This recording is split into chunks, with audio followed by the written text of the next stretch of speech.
एक गांव में एक किसान रहा करता था। किसान के हालात कुछ अच्छे नहीं चल रहे थे। वो चाहते हुए भी कुछ ना कर पा रहा था। खुशकिस्मती की वजह से फसल खराब हो चुकी थी। मवेशी एक एक करके मर चुके थे।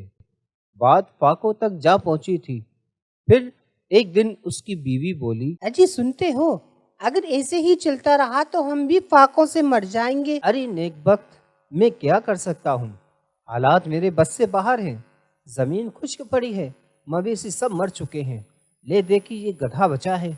अगर इसे बेच देता हूँ तो फसल उतरने पर उसे मंडी कैसे लेकर जाऊंगा। मियाँ किस फसल की बात करते हो जो हुई ही नहीं। मैं तो ये कहती हूँ इस गधे को बेचो और कोई छोटा मोटा कारोबार करो, वरना मैं तो चली अपने मायके। इस मुश्किल वक्त में अगर तुम भी मुझे छोड़कर चली गई तो मेरा क्या होगा। तो जैसा मैं कहती हूँ वैसा करो। मगर मुझे जानवर के खरीदो फरोख्त का कोई तजुर्बा नहीं है। ये तो मसला ही नहीं कोई। मैं अब्बू के साथ अक्सर मवेशी बेचने जाती थी। मैं चलती हूँ तुम्हारे साथ। किसान अपनी बीवी और गधे को लेकर मंडी चला जाता है। भाई साहब, ये गधा कितने का दिया आपने? ये मोटा मुझे बहुत मालदार लगता है, इसे 50,000 कीमत बताओ। भाई, इस गधे की कीमत 50,000 है। बहुत ज्यादा पैसे मांग रहे हो। भला इस बुढ़े गधे के 50,000 कौन देगा? इसी तरह ग्राहक आते और कीमत सुनकर चले जाते।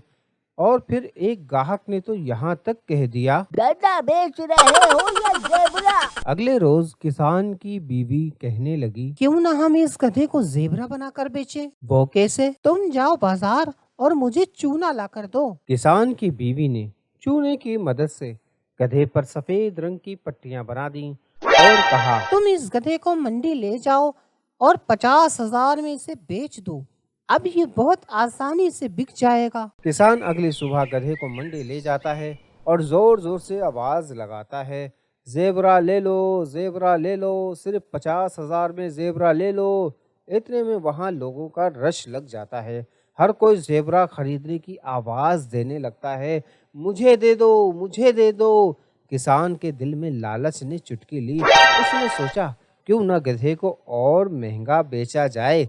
उसने फौरन कीमत बढ़ाने का सोचा। भाइयों, अब से ये जेबरा 60,000 का है। इतने में वहां जोरदार बारिश होने लगती है और गधे के ऊपर चूने की जो सफेद पट्टियां थीं वो बह जाती हैं। अरे ये तो हमें बेवकूफ बना रहा था, मारो इस फराड़िए को। और सबने मिलकर किसान की खूब पिटाई की। इस कहानी से हमें ये सबक मिलता है कि अपना माल बेचने के लिए किसी को धोखा नहीं देना चाहिए। Like, comment, and subscribe.